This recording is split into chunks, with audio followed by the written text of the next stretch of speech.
bara yang panas membara.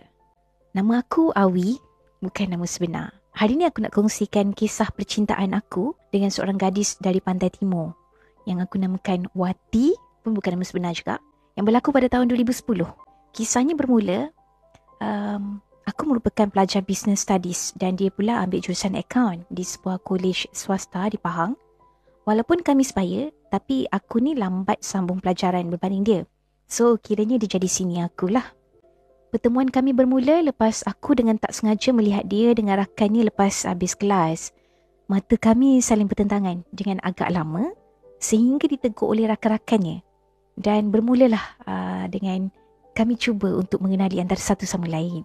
Dia sangat baik, selalu bantu aku dalam pelajaran dan sangat-sangat memahami aku.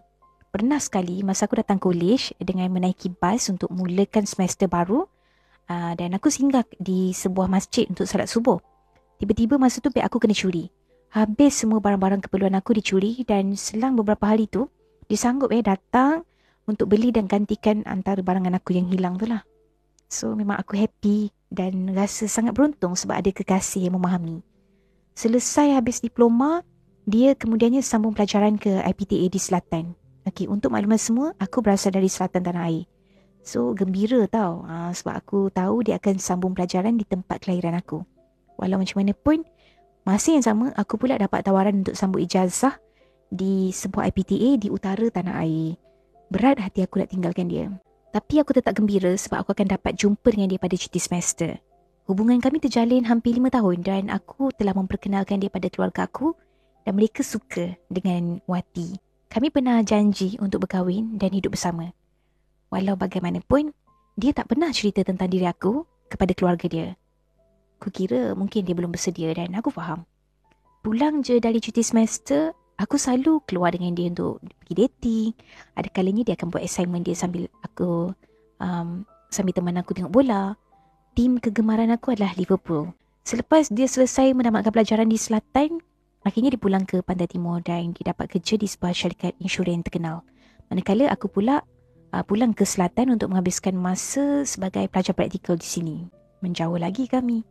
Kemudian aku dapat tawaran dengan bekerja sebagai manager di sebuah syarikat retail dengan bergaji 2,000 dan aku terima sebab aku nak cepat-cepat menghalalkan dia. Maklumlah, bila berjauhan ni, hati selalu rindu dan gundah gulana.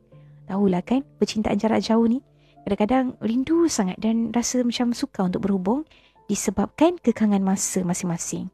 Setahun kemudian aku ambil keputusan untuk bertunang dengan dia memandangkan umur kami pun akan menghampiri 30 tahun dan aku risau kalau kami lambat kahwin nanti dah tua tapi anak kecil lagi. Namun jawapan dia cukup menghampakan. Dia bagi tahu aku yang dia belum bersedia dan dia nak fokus pada kerja. Dan juga dia khawatir untuk memberitahu family dia. Memandangkan aku hanya kerja biasa-biasa je. Hubungan kami mula dingin dan dia mula menjauhkan diri dengan aku. Dan mula tak angkat telefon. Dan tak balas mesej aku. Marah-marah bila aku telefon ataupun mesej dia. Aku kecewa. Sebab agak lama dia menghilangkan diri tanpa khabar berita. Aku rasa macam nak je pergi rumah dia dekat Pantai Timur tu. Nak gegor rumah dia. Berbulan-bulan aku kemurungan dan tidak mendapat khabar darinya. Aku terus bekerja macam biasa dan berdoa semoga Allah memberikan yang terbaik dalam hubungan kami. Selepas sampai 6 bulan aku kemurungan dan setia menanti dia. Dan aku sangka mungkin dia tak sukakan aku lagi. Ataupun mungkin dia ada orang lain yang lebih baik daripada aku. Family aku pun mula perasan dengan perubahan sikap aku. Dan dipendekkan cerita, aku telah meluahkan hasrat untuk berkahwin. Dan adik aku cuba memperkenalkan kaum baik dia pada aku yang aku namakan sebagai Rindiani. Pun bukan nama sebenar. Rindiani ni sangat cantik dan lembut perwatakannya berbanding Wati. Pada mulanya aku tak nak sebab aku rasa macam tak serasi. Tapi aku cuba dan tak sampai sebulan aku ajak dia untuk bertunang dan dia setuju. So aku jalan teruslah dengan doa. Kalau dia ni jodoh aku, kepermudahkanlah ya Allah. Dan kami bertunang. Aku upload gambar aku bertunang dengan Rindiani di social media dan tiba-tiba malam tu, kekasih yang lama menghilang muncul kembali. Pada malam tu juga, Wati telefon aku dan nangis minta maaf. Dia cuba untuk berbaik kembali. Dia juga ada call family aku sambil menangis dan merayu. Masa tu aku sedang memandu. Ya Allah, sayunya hati aku. Dan aku terasa berbelah bagi pada ketika tu. Namun keputusan telah aku buat dan aku perlu jalan terus tanpa menoleh lagi ke belakang. Setahun aku bertunang dengan Rindiani. Alhamdulillah semuanya berjalan dengan baik tanpa sebarang masalah. Dan kami pun berjumpa sebanyak 3 kali je. Itu pun masa beli barang kahwin dengan adik aku. 3 hari sebelum aku langsungkan perkahwinan dengan Rindiani, aku telah pergi ke Pantai Timur untuk jumpa dengan Wati bersama dengan adik aku untuk menyerahkan kembali barang-barang yang kami berikan ketika bercinta dulu. Padahal sebenarnya aku nak jumpa untuk kali terakhir, macam cerita Suara Kekasih tu. Kami saling memohon maaf dan redha dengan ketentuan ilahi.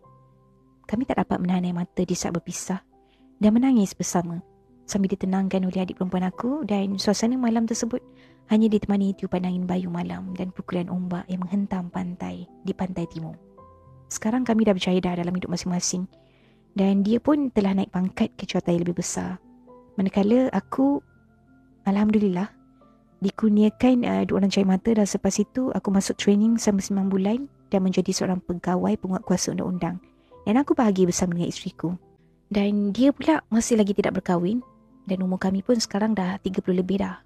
Cuma yang masalahnya sekarang, aku masih teringatkan dia dan aku cuba untuk menepis perasaan rindu tu. Kadang-kadang aku terfikir nak kahwin 2. Tapi tak nak lah, nanti susah pula rasa nak balik raya. Kami ada juga berhubung bertanya khabar, tapi hanya sebagai kawan. Adakah aku yang terburu-buru dalam buat keputusan, atau sememangnya dia yang tak menghargai aku? Sebab bagi aku, kau nak pergi, pergilah, aku takkan halang, kata Pok Ya contoh dia. Belakang rumah pun aku takkan cari kalau dia nak lari. Dan boleh tak bagi tips supaya aku boleh lupakan dia? Sebab aku dalam masa yang sama aku sayangkan isteri aku. Kadang-kadang aku terfikir kenapalah kami dipertemukan. Dan aku selalu berdoa supaya dia cepat-cepat kahwin dan bahagia bersama dengan orang lain. Cerita dari Awi di dalam bara yang membara. Kau dah kahwin tu sudahlah. Nanti ingat kau Wati buat apa pula, anak 2 dah. Udah-udahlah tu.